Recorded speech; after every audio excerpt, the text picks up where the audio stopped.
4 habits that destroy your respect. Stoicism, Stoic Wisdom. Have you ever felt people slowly losing respect for you without saying a single word?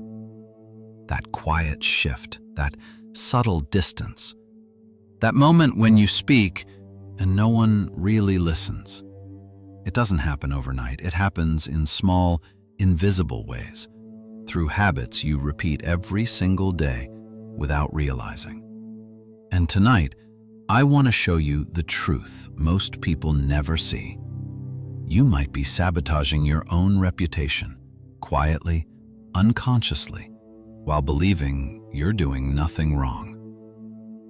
In the next few minutes, we're going to uncover 4 habits so subtle, so common, yet so destructive that they can slowly erase the respect people once had for you. These insights changed my life. They changed my relationships. And if you're willing to look honestly within, they can change yours too. So take a breath. Stay with me. What comes next might feel uncomfortable, but it may be the turning point you've been needing. Part 1. Soft hook and inner pain reframe. Deep, sharp, stoic version. Breathe in gently. Let the air move into your chest like a stream of warm water. Hold it for a beat. Then exhale very slowly, letting everything heavy from the day fall away. One more time. Breathe in and let go. You are safe in this moment. No more noise, no more pretending to be strong. Just you and the truth inside you. Maybe it's been a long time since you gave yourself a moment to pause, a moment to look at yourself without being defensive, without avoiding anything. But tonight, right here, you're going to recognize something you may have felt for a long time but never dared to name. The respect people have for you is changing.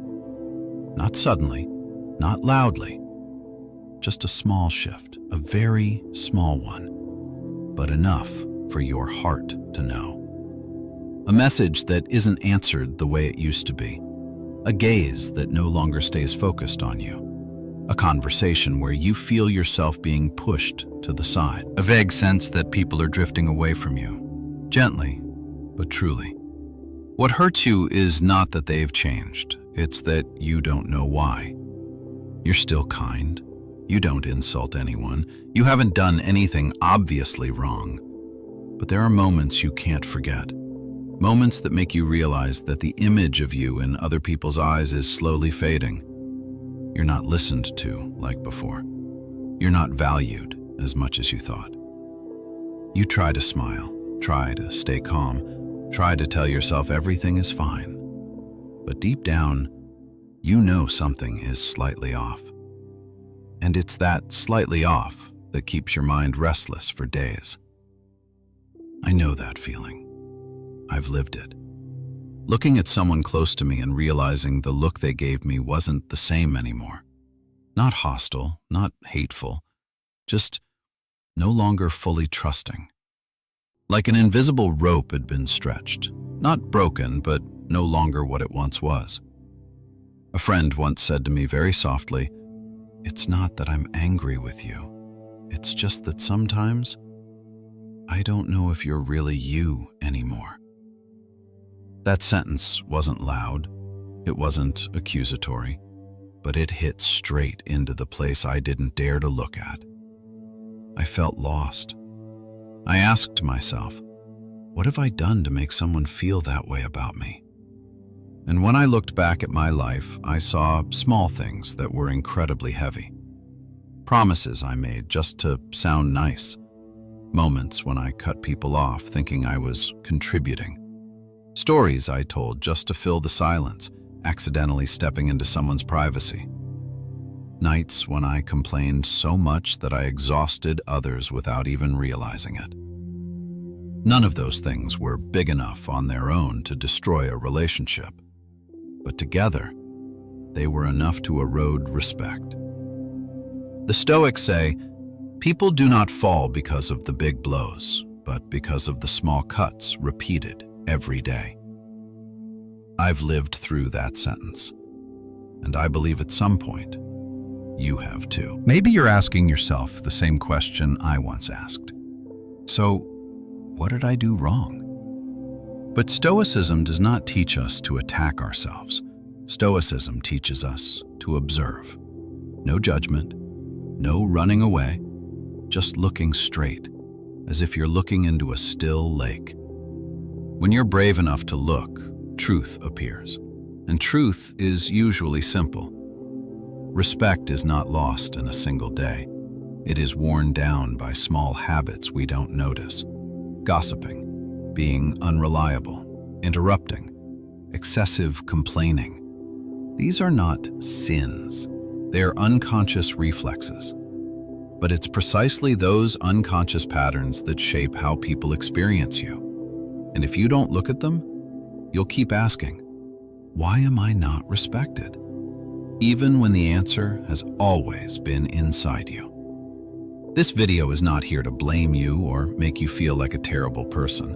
I'm not here to criticize you. I'm here because I used to be you. I used to be lost in those small things, not realizing I was creating distance between myself and others, and between myself and the person I wanted to become.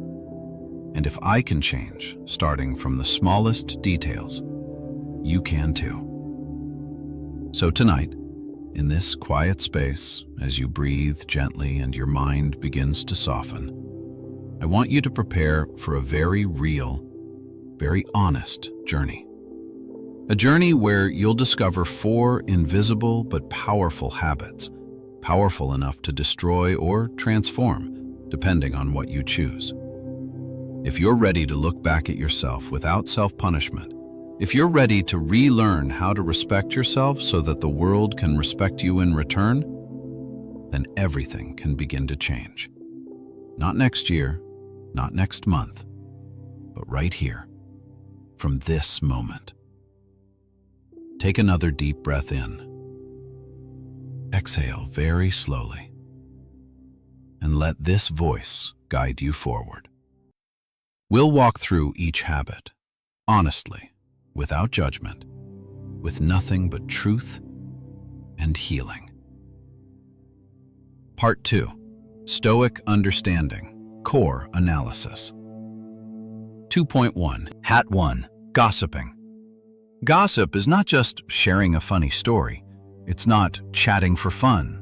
It's not a harmless way for people to bond, like we often tell ourselves.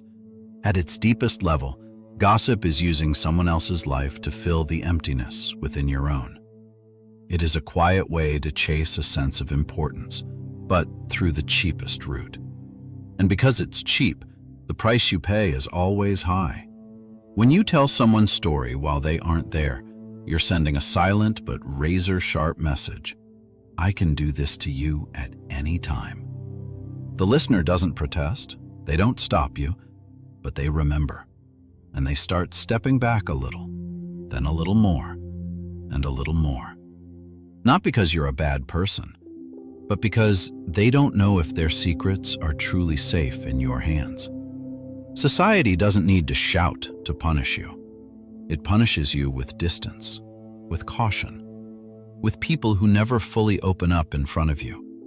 And respect doesn't disappear with a loud explosion. It fades away like diluted ink in water. From a psychological angle, gossip releases dopamine. It gives you a sense of, I know things, I'm in the loop, I belong to this group. And the brain quickly gets addicted to that feeling. It's like eating sugar when you're sad. You feel satisfied for a few seconds, then emptier than before. That's why gossip is so common. It gives us a feeling of being alive without requiring effort. I remember a friend from university. Let's call her Sarah.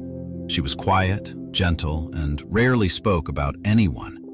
One day, someone accidentally found out she liked a guy in class. Something completely normal, completely human. But the conversation surrounding that became strangely lively.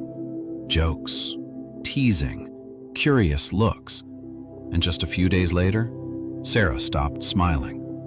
She stopped looking at people, stopped talking.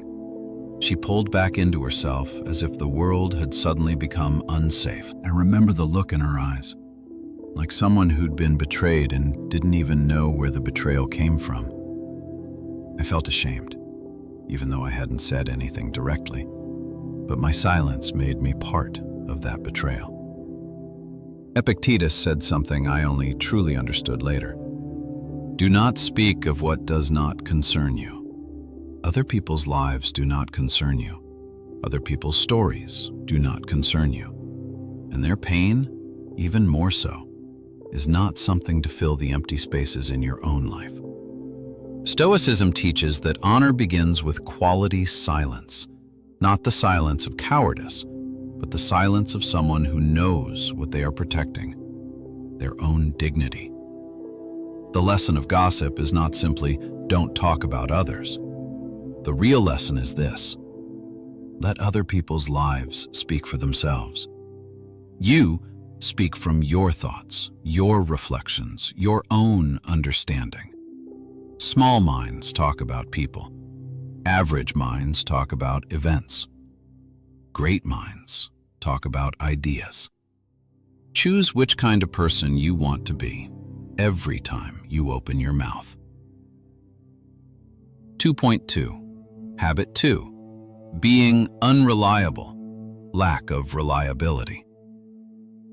Being unreliable doesn't mean you're a bad person. It means you let your words drift around like leaves on the surface of water, without roots, without weight.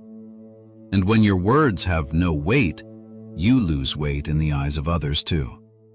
Trust doesn't collapse in a single day. It falls apart through every small promise forgotten. Every "I'll handle it" that you never follow through on. Every "I'll definitely be there" that turns into a last-minute excuse. Each time this happens, people don't necessarily get angry at you. They just trust you a little less. And when trust decreases, respect decreases. It's that simple. Psychologically, humans need safety in relationships. They need to feel that your actions are predictable. An unreliable person is a source of risk. Even if they're kind, funny, talented, they're still a risk. And no one wants to place their heart, their work, their plans, or their time in the hands of risk. I remember Emily's birthday, a friend I deeply cherished. She spent a whole month preparing for that party. Her favorite dishes, a personalized playlist, small games she planned specifically for the group. I told her I would definitely come. I said it casually, as if words were just air. On that day, I got busy with something I felt was more important. When I looked at my phone, the party had already started.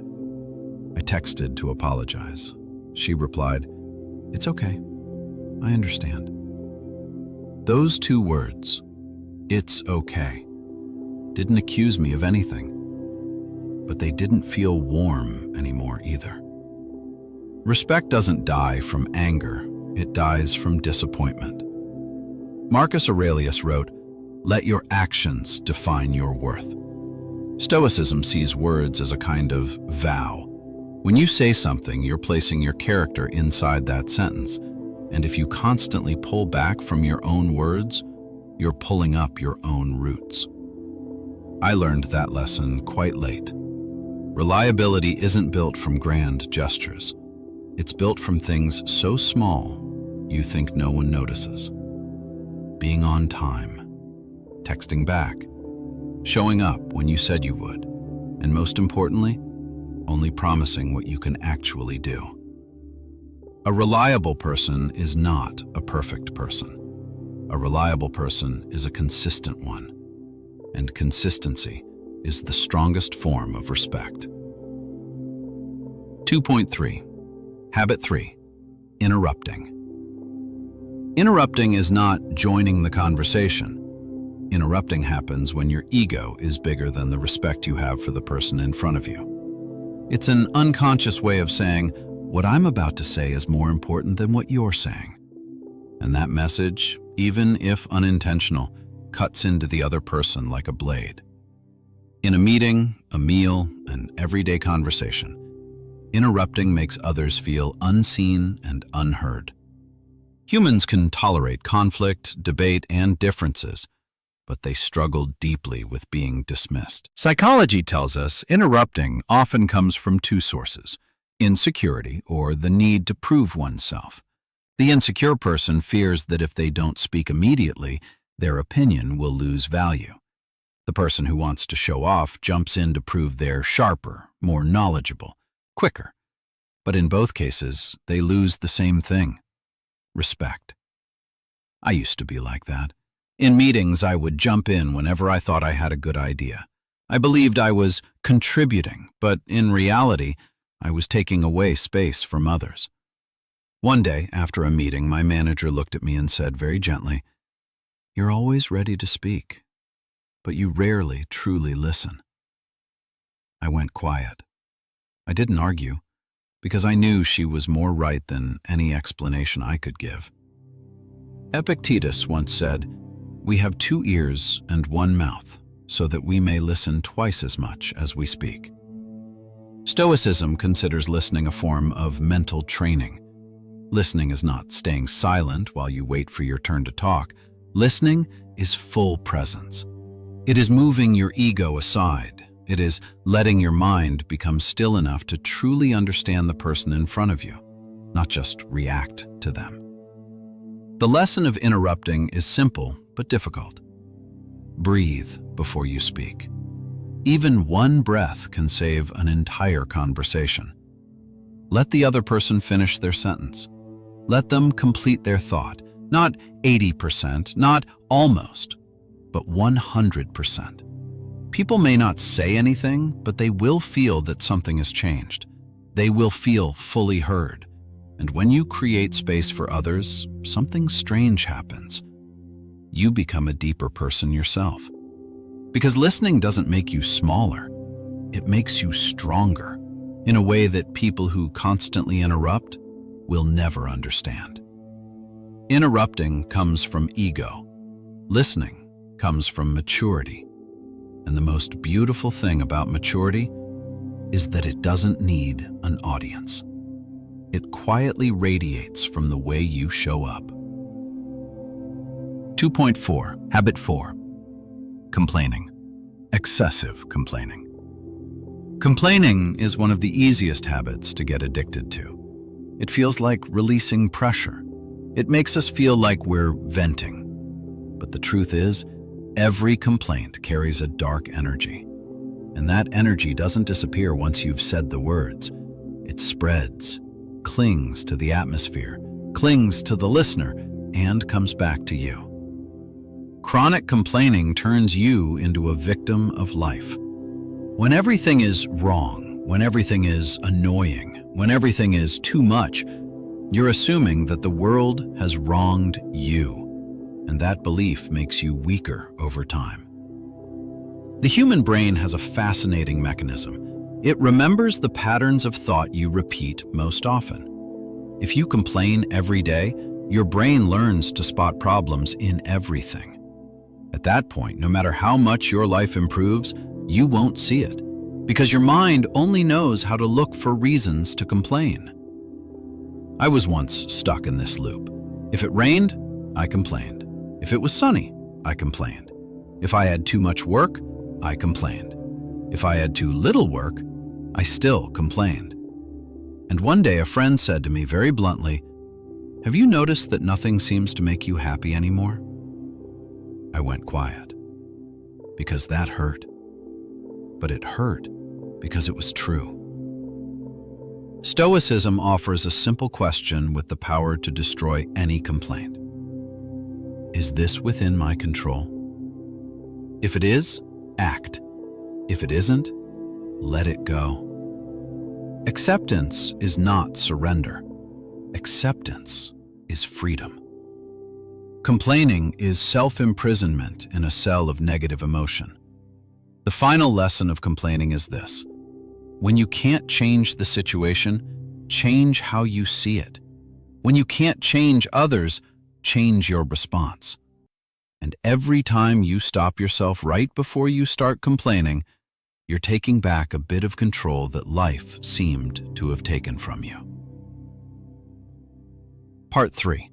Practical application. We've looked directly at the 4 habits that quietly corrode respect. But seeing them is not enough. Stoicism is not a philosophy to be understood only in the mind. It's a philosophy to be practiced, to be lived, so that day by day you close the gap between who you are and who you want to become. And often, the most powerful tools are not complicated. They're small, simple moves, but when repeated enough times, they change the entire direction of a life.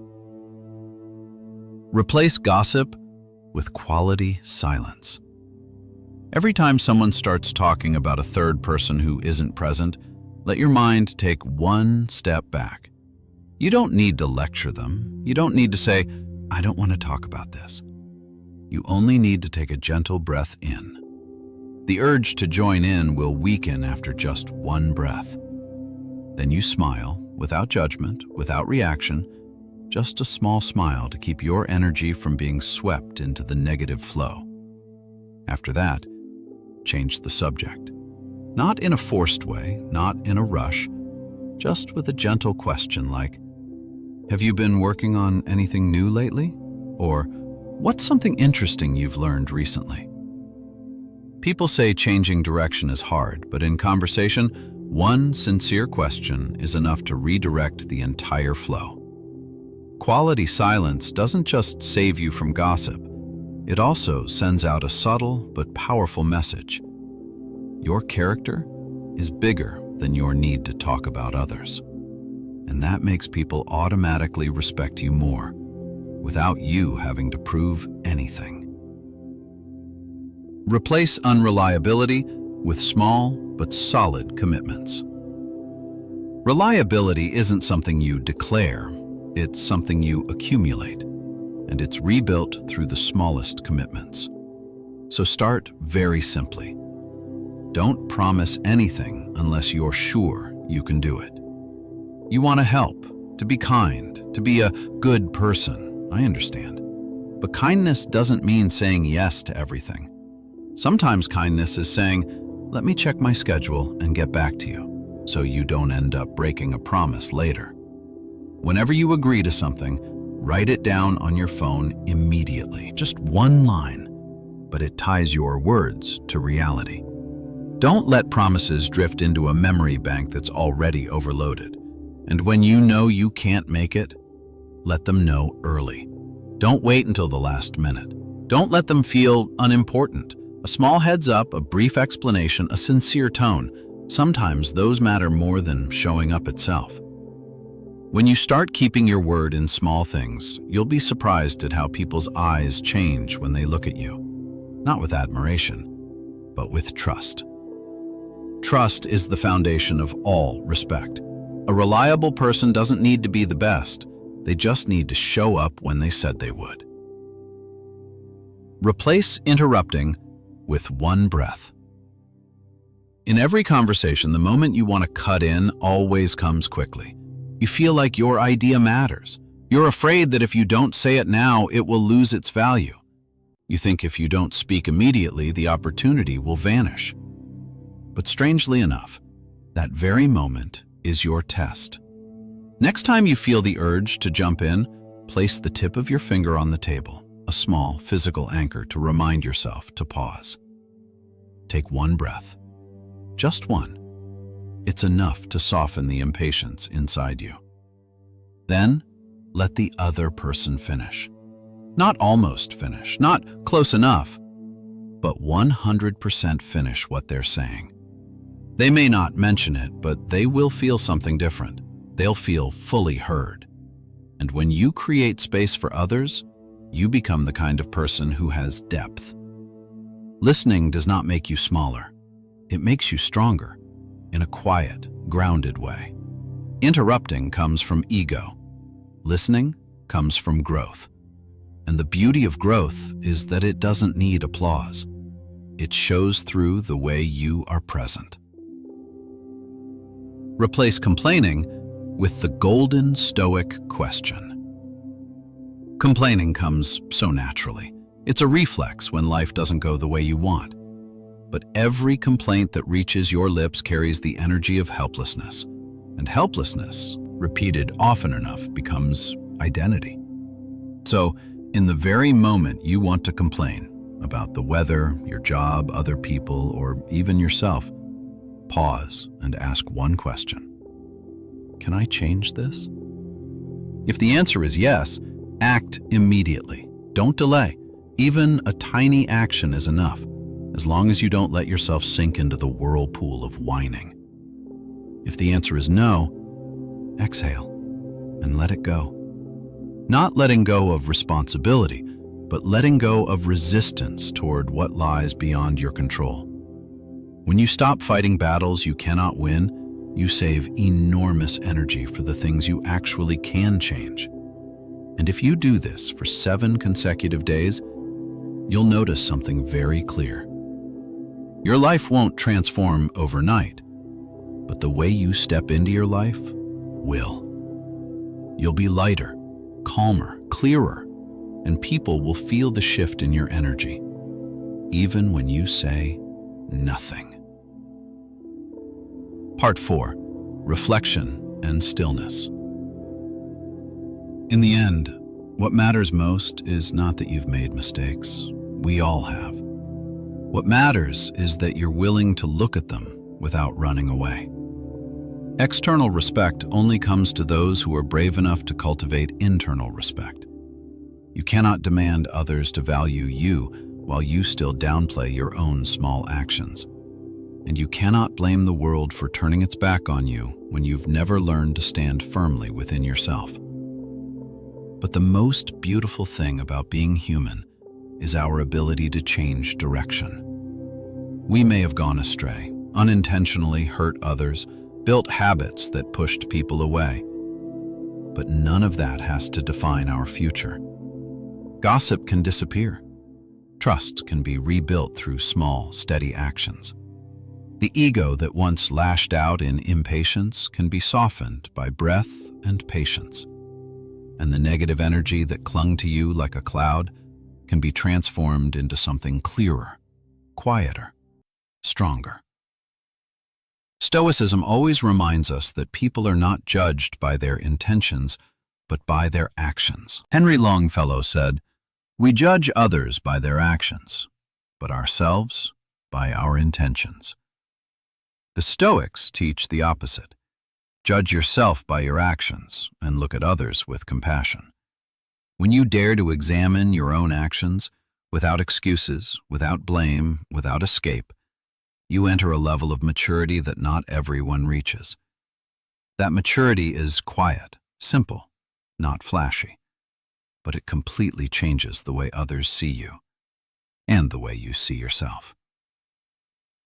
If you're still here, if you've stayed with this journey until the very end, that already says something very clear.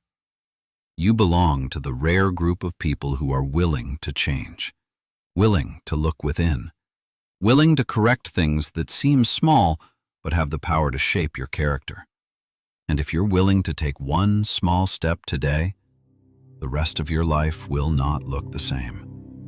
Not because the world suddenly becomes kinder, but because you become more awake, more present, and stronger. Take one deep breath for yourself now. Breathe in. Let truth enter you. Breathe out.